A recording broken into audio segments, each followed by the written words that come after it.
코로나 팬데믹 상황이 1년 이상 지속되면서 세상 여기저기서 감염을 막기 위해서 애를 쓰고 있습니다. 특히 코로나가 다시 확산되고 있는 유럽은 자기 나라와 국민들을 지키기 위해서 국경과 도시를 완전히 봉쇄하는 곳들이 속출하고 있죠. 우리나라도 확산을 방지하기 위해서 모든 국민들이 애를 쓰고 있습니다. 그 와중에 모여서 예배하는 것을 중요하게 여기는 교회가 감염의 진원지가 되어지고 사회의 지탄의 대상이 되고 있습니다. 우리는 이 중요한 시기에 교회의 존재의 의미를 다시 한번 생각해 보아야 합니다.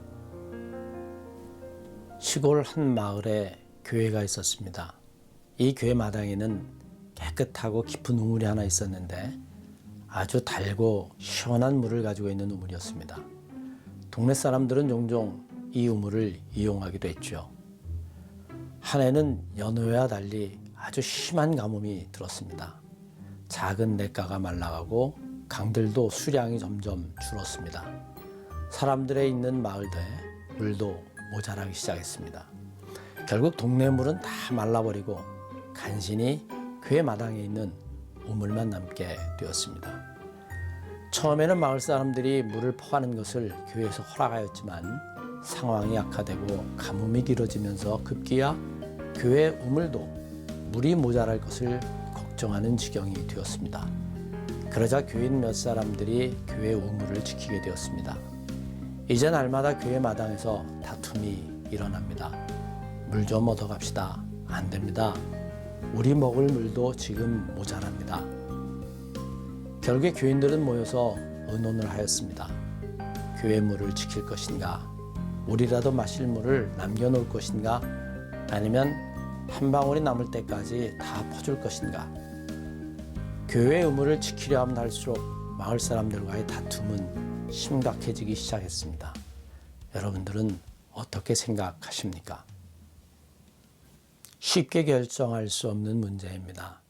과연 교회라도 살아남을 것인가, 아니면 함께 한 방울도 남지 않도록 물을 다 퍼줄 것인가. 결국 교회는 마을로부터 손가락질을 당하게 되었습니다. 자기를 지키려 한 것이 오히려 자기를 잃어버리게 된 것이죠. 오늘날 사회 속에서 교회의 존재의 의미가 무엇인지를 생각해 보면 이 이야기가 주는 교훈을 마음에 새겨야만 합니다. 오늘날 많은 교회들이 경쟁하듯이 훌륭한 교회를 짓습니다. 그러나 아름답고 잘 지은 교회일수록 한 가지 공통적인 특징을 가지고 있습니다. 교회가 아름답고 화려하게 지어졌지만 아름답고 화려할수록 교회의 문은 닫아야 한다는 겁니다. 남들이 와서 훼손할까 봐 문을 걸어 놓았다는 것이 그 이유입니다. 자기 자신을 지키기 위해서 걸어 잠가야만 하는 것, 그것은 교회의 건물의 대문만 걸어 잠근 것이 아닙니다.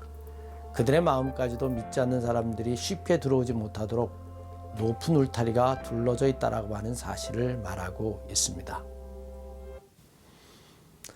그러나 너희는 세상의 소금이라. 소금이 만일 그 맛을 잃으면 무엇으로 짜게 하겠느냐.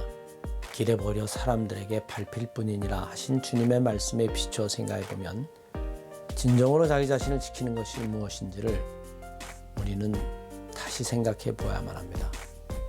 자기를 지키려는 행동이 사실은 자기를 지키지 못하고 오히려 잃어버리는 결과를 낳았다는 것은 우리가 깨달아야 할 새로운 사실입니다.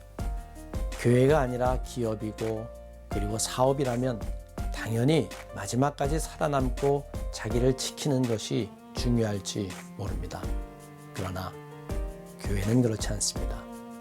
교회의 의무는 지켜져야 하는 것이 아닙니다. 오히려 온 마을 사람들이 다 퍼가서 말라가고 그래서 함께 목말라하고 함께 갈증을 느끼는 것, 그것이 바로 교회라고 하는 사실을 우리는 깨달아야 할 것입니다.